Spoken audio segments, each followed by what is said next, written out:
Selamat pagi, siang, sore, dan malam. Om Swastiastu, Namo Buddhaya, salam sejahtera bagi kita semua. Assalamualaikum warahmatullahi wabarakatuh. Tabi pun. Hai kawan-kawan semua, pada video kali ini, saya dan teman-teman saya akan memaparkan hasil tugas kelompok kami guna memenuhi tugas besar mata kuliah Algoritma Pemrograman Prodi Sains Data kelas RA. Pada tugas yang akan kami paparkan, kami menggunakan dua bahasa pemrograman, yaitu pemrograman Python dan pemrograman R. Pada pemrograman Python, kami membuat program yaitu mesin pemesan makanan otomatis McDonald. Dan pada bahasa pemrograman R, kami membuat program menu sarapan pagi. Sebelum masuk pada pemaparan, izinkan kami memperkenalkan diri terlebih dahulu. Perkenalkan, nama saya Vicky Aditya dengan NIM 1204500032. Robi Hidayah Ramadan dengan NIM 1204500033. Saya Hoirunisa dengan NIM 1204500029. Perkenalkan, nama saya Armanda Tantra Kumara dengan NIM 1204500037. Deskripsi program. Program yang kami bangun adalah program pemesanan otomatis menu sarapan pagi McDonald, di mana program ini dirancang agar user dapat memesan menu berupa sarapan pagi secara otomatis dengan berupa tampilan opsi menu, opsi jumlah makanan yang ingin dibeli, tampilan total pembayaran, tampilan total uang yang dibayar, dan serta jumlah kembalian. Berikut adalah beberapa fungsi dasar yang kami gunakan di program kami. Pertama, fungsi print. Fungsi print itu fungsi yang digunakan untuk menampilkan pesan pada layar. Kedua, ada fungsi input. Input adalah fungsi yang berfungsi untuk menerima baris input dari user dan mengembalikannya dalam bentuk string. Lalu ketiga ada while, yaitu jumlah perulangan yang jumlah perulangannya itu ditentukan oleh suatu syarat. Lalu juga terdapat fungsi percabangan di program kami yang dimana tidak hanya menentukan tindakan apa yang akan diambil sesuai dengan kondisi, tetapi fungsi percabangan juga berfungsi untuk menentukan tindakan apa yang akan diambil atau dijalankan jika kondisi tidak sesuai. Lalu yang terakhir, kami juga menggunakan beberapa fungsi dasar seperti def. Def adalah kata kunci yang digunakan untuk mendefinisikan sebuah fungsi. Fungsi sendiri adalah kelompok kode yang dapat digunakan kembali di bagian program yang lain. Sebab Python adalah bahasa pemrograman multi paradigma. Dalam paradigma OOP atau pemrograman berorientasi objek, kata kunci def digunakan untuk mendefinisikan metode alias fungsi dalam sebuah kelas. Fungsi print pada baris pertama akan menampilkan judul dari program yang kami buat. Variabel pembeli akan memberikan perintah untuk memasukkan nama pembeli. Lalu, masukkan statement while karena while akan terus menjalankan aksi di dalamnya selama kondisi yang ditulis di samping kanan while atau loop terus terpenuhi. Fungsi def di sini akan mendefinisikan fungsi baru yaitu fungsi sarapan pagi. Fungsi globals mengembalikan dictionary berisi daftar semua variabel, kelas, dan fungsi yang memiliki skop global dalam program. Lalu menampilkan beberapa menu dan harga yang dapat dibeli oleh user. Variabel nomor akan memberikan perintah untuk memasukkan menu yang dipilih. Lalu ada perintah else, di mana perintah tersebut akan menjalankan perintah jika user memilih menu yang tidak tersedia di menu. Variabel total semua akan menjumlahkan total harga yang perlu dibayar oleh user. Di dalam variabel ini akan menampilkan nama pembeli dan menu serta harga yang harus dibayar.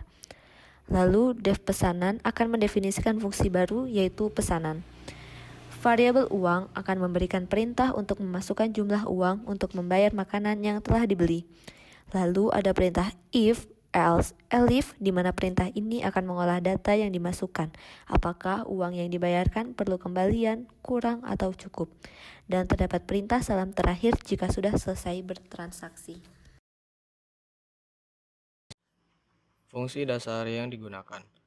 Pada R, 1. Repeat. Fungsi repeat di dalam R digunakan untuk suatu perulangan dengan kondisi atau statement yang diberikan di akhir statement. Yang kedua, what lines. Fungsi ini di dalam R bertujuan untuk menampilkan suatu pesan ke layar.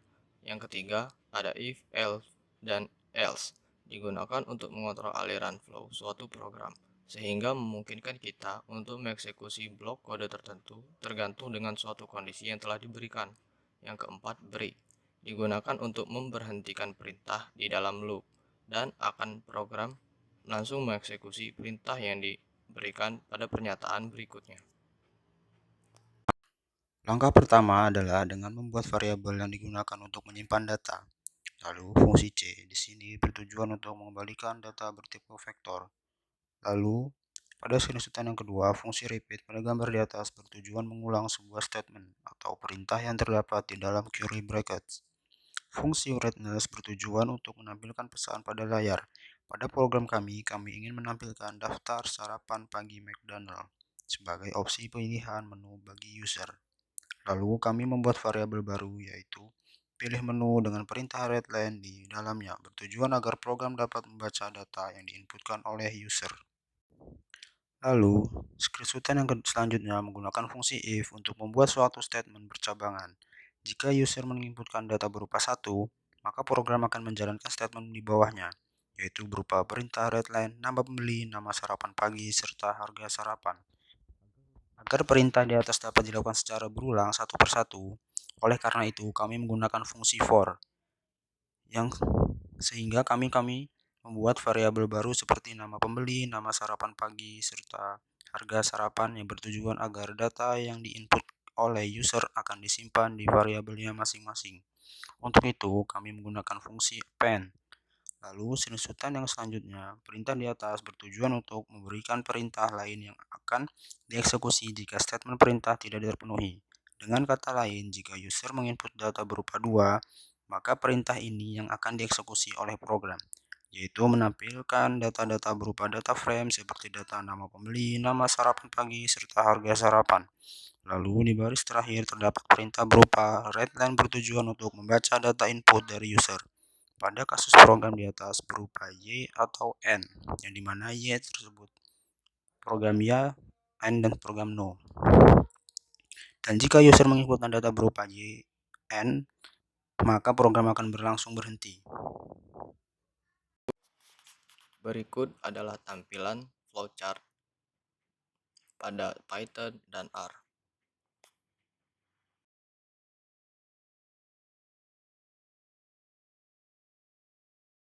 Kesimpulan, program yang kami buat menggunakan Python dan R ini diharapkan dapat menjadi solusi yang mempermudah pekerjaan manusia sehari-hari.